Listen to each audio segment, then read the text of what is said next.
New shoe day. Hello everyone, welcome back to another video. In today's video we're going to be taking a look at the shoes that are in this box, which you probably already know what they are because of the thumbnail and title of this video. But I actually thought that Topo was sending me something different, the Trail Vista. But I'm excited to share what's in this box with you today because the previous version had a problem, or at least with my foot there was a problem. So I'm excited because the Mountain Racer 4, which is in this box, now comes in the wide version as well. So that is what I have here. Mountain Racer 3 was an amazing shoe. I still actually run in that shoe, but after 16 miles or so anything over 16 miles, I would start to get a little blister forming sort of on the ball of my foot. And I think that's from just the narrow footbed that you get with the Mountain Racer series. If you didn't know, Mountain Racer is their technical trail running shoe, so it has a narrower footbed just based on the fact that they want you to be able to maneuver through technical terrain. Because of that, my foot personally would suffer just from a little bit of chafing after 16 miles, and then blisters would start to form after those miles.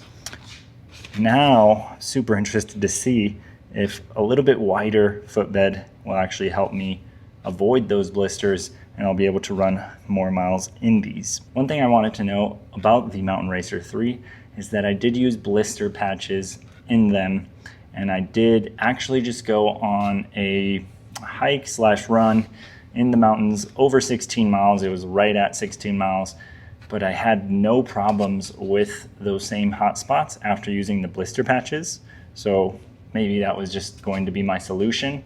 I haven't really put the Mountain Racer 3 to the test in terms of runs over 16 miles because of the Ultra Venture 4. So the Ultra Venture 4 took its place in that long run category, mostly because of a little bit more stack and I don't know, just more comfortable for my foot.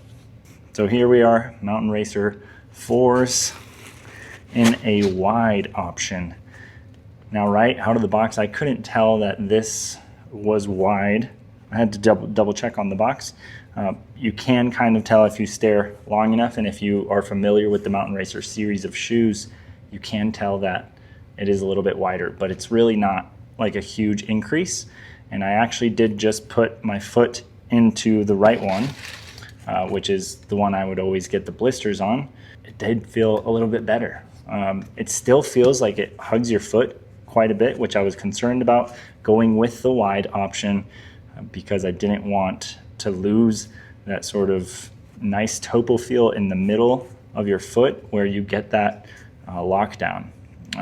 Some people have commented that the Mountain Racer or some Topo shoes don't offer a lockdown. I don't know who those people are because I have tremendous lockdown in basically all of my Topo shoes. That is one of the things that I really like them for, is you get that wide toe box up front, but you get nice midfoot lockdown, or at least I do. Again, I can't speak for everyone because shoes are subjective. So let's break down what's new about this Mountain Racer 4, and we'll take them on a run, and I'll share some thoughts. So with the Mountain Racer 4, just like any other Topo trail shoe, they have the Vibram outsole. This one's Mega Grip. It's not always the Mega Grip compound, but it depends on the trail shoe that you're getting. So just pay attention to that. But it is Vibram Mega Grip. It even has a little sticker there. It has zip foam as the midsole, and I've heard that they've sort of lightened the zip foam, kind of make it cushier, bouncier on the Mountain Racer 4. Another notable change is the gaiter system. So now they're not using the Topo proprietary gaiter system. This will let you use most gaiters on the market that just have that hook and loop universal attachment point on the back, and then you obviously have your point here on the front. As all Topo shoes have, it has the two little lace loops here that hold the tongue from moving left and right. This is one thing that is really underrated when it comes to Topos, but it is one of my favorite features because thinking of all the pairs that I've worn and tested, the tongue never moves. And it's like never on the right side of my foot, especially on my right foot. With other shoes, I always found that the tongue would kind of slip and slide all the way and make its way to the right, and by the end of the run, it's like on the right side of my shoe. Not with Topos. I've never had that problem. I never will if they keep doing what they're doing. What else? Last update, I think one of the last updates, is the FKT insole, which is a new insole. Ooh. It says water resistant, high rebound foam. So it's water resistance. I've heard that it is definitely better for creek crossings, things like that, river crossings, or if you're just out in the rain, it'll resist that water from sort of saturating the insole and just remaining in there and keeping your foot wet for longer. I'm excited that they're doing this. They did sell these before, I believe, on their website, but now they're including them stock in the Mountain Racer 4 and the new Trail Vistas. So feels good. Just in the hand feels good. I'm excited to try these out. It is Saturday today, and I just got back from my run not too long ago, a few hours ago. Did a good 18 miles today, and gonna take tomorrow off, Sunday, have a little date day with Jordan. Gonna go watch 28 Years Later. Hopefully the movie's good, and then we'll get to test this out. Hopefully Monday morning. I'll drive over to Palmer Park. It is more of like a dedicated trail shoe with pretty aggressive lugs, as you can see. So I'm gonna drive over, might take the dog and just bust out like an 8-mile run, maybe a little bit more if I'm feeling it. But yeah, excited to try this out, especially like I said, in that wide option.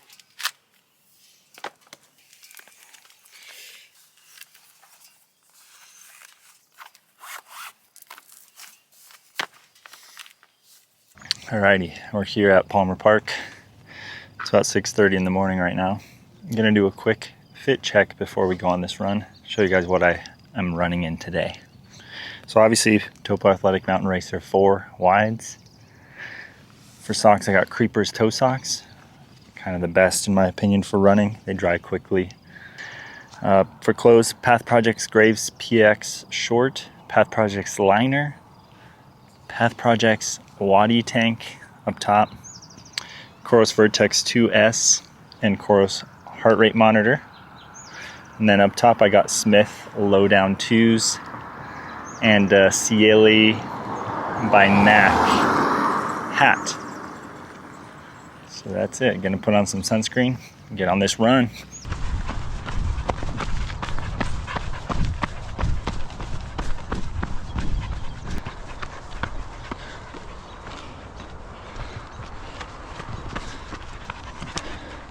So right off the bat, they do not appear to look wider, maybe a little bit, from the standard version of the Mountain Racer. Come on, girl. But they do feel wider when you have them on your feet and are running through the trails, which comes with a couple of different things, like at midfoot lockdown feels a little bit different, not as tight obviously as just a standard Mountain Racer, not the wide version.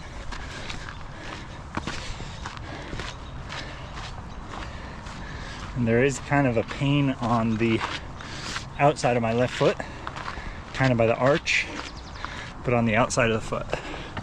We'll see if that washes away or gets worse.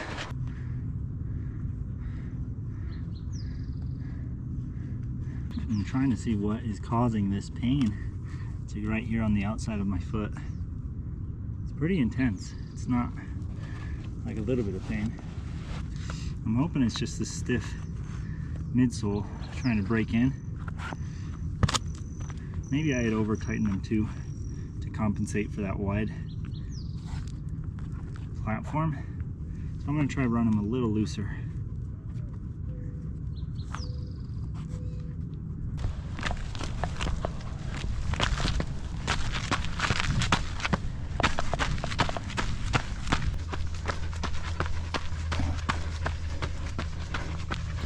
That was definitely user error.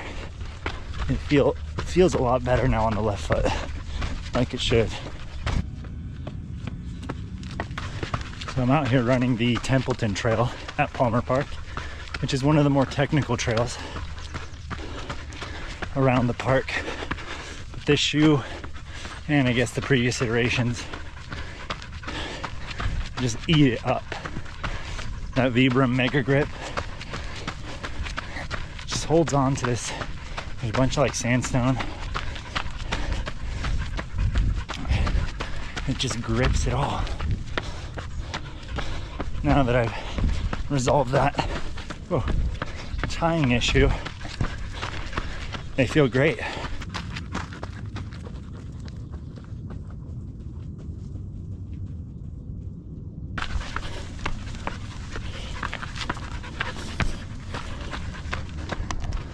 Look at these views.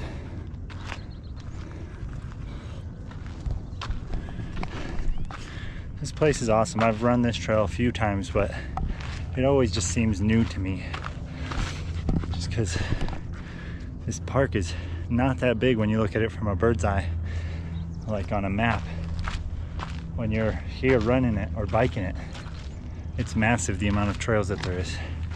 Come on, girl. I'm glad I brought the dog. She's having a good time. Listening pretty well so far. So in terms of specs, they didn't change too much. Like I said originally, still has that 5mm drop, 28 to 33. So 28 in the front, 33 in the back, which I think is the perfect stack height for a shoe like this, because you are going to be going over more technical terrain. I don't think you want to be too elevated.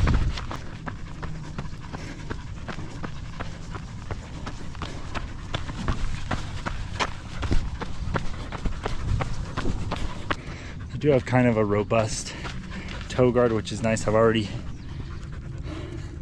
used it a few times on this rocky terrain, which is good.